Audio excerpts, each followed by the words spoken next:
Assalamualaikum warahmatullahi wabarakatuh. Sebelumnya perkenalkan nama saya Kuntum Hoiromah dengan 3 digit NIM terakhir 086 dari Teknik Kimia 2020 kelas B Indralaya Universitas Sriwijaya dengan judul topik Transport of Solid Alat Pneumatic Vacuum Feeder.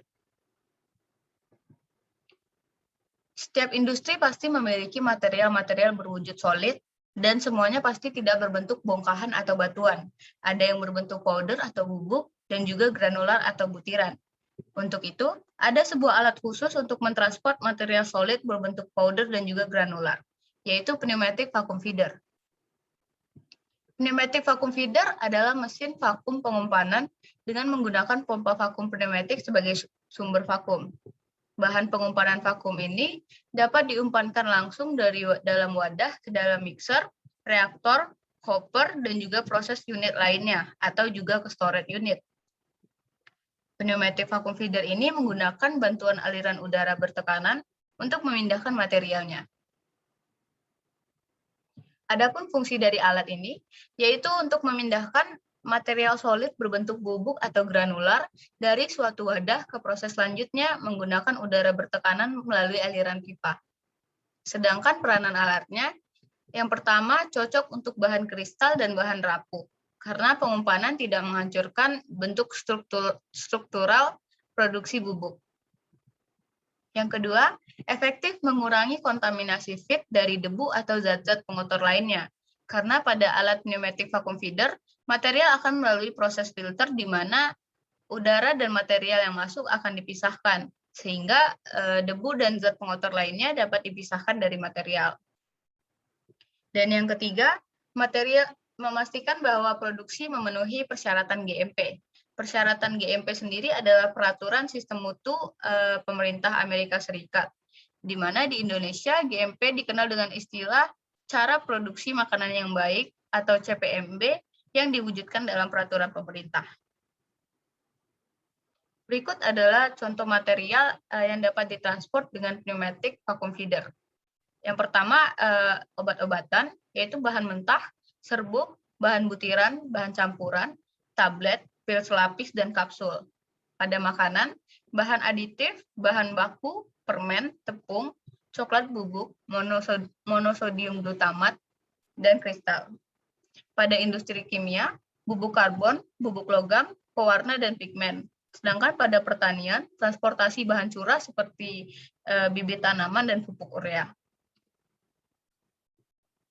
Berikut adalah sketsa alat dari pneumatic vacuum feeder, di mana pada bagian atas itu terdapat vakum generator, kemudian filter, terdapat hopper, control box, dan ada sambungan untuk aliran selang, di mana di bagian ujung selang sendiri terdapat nozzle atau mulut hisap.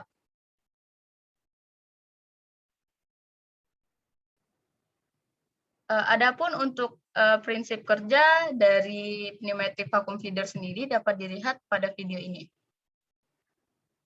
Awalnya material akan dihisap melalui mulut hisap dan melewati aliran selang.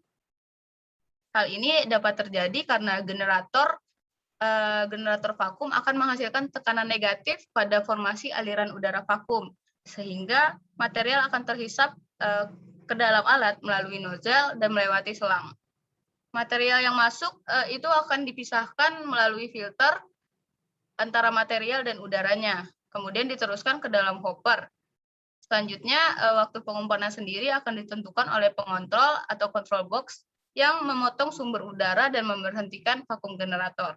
Pada saat yang sama, pintu hopper akan terbuka secara otomatis dan material dapat dilanjutkan ke proses selanjutnya. Kemudian pintu pembuangan dari hopper sendiri akan ditutup dan sirkulasi berikutnya akan dimulai. Adapun dasar pertimbangan pemilihan alat pneumatic vacuum feeder ini, yang pertama adalah ukuran dan bentuk partikel material. Yang kedua, jarak pengangkutan material dan ketinggian pengangkutan material. Yang ketiga, posisi penghisapan atau pengangkutan material. Yang keempat, kepadatan material dan fluiditas material.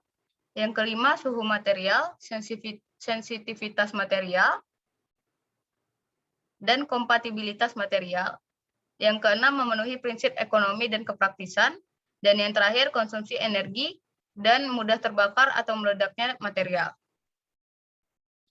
Jadi ini adalah beberapa prinsip yang harus kita pegang saat akan merancang alat pneumatic vacuum feeder.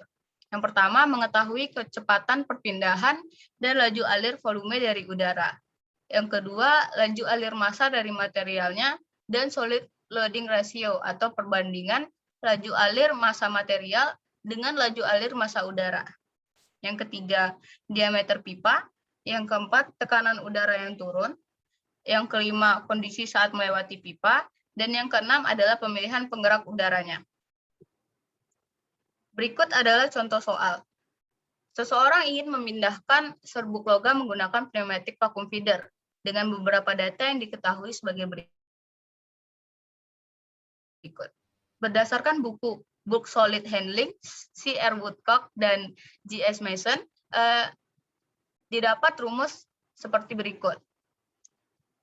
Dari rumus ini, dari soal ini kita dapat memasukkan semua data yang diketahui dan didapat hasilnya yaitu 58 dikali 10 pangkat min 3 meter kuadrat. Berikut adalah referensi dari materi-materi sebelumnya. Terima kasih. Apabila ada salah dan maaf, saya mohon maaf. Saya tutup. Assalamualaikum warahmatullahi wabarakatuh.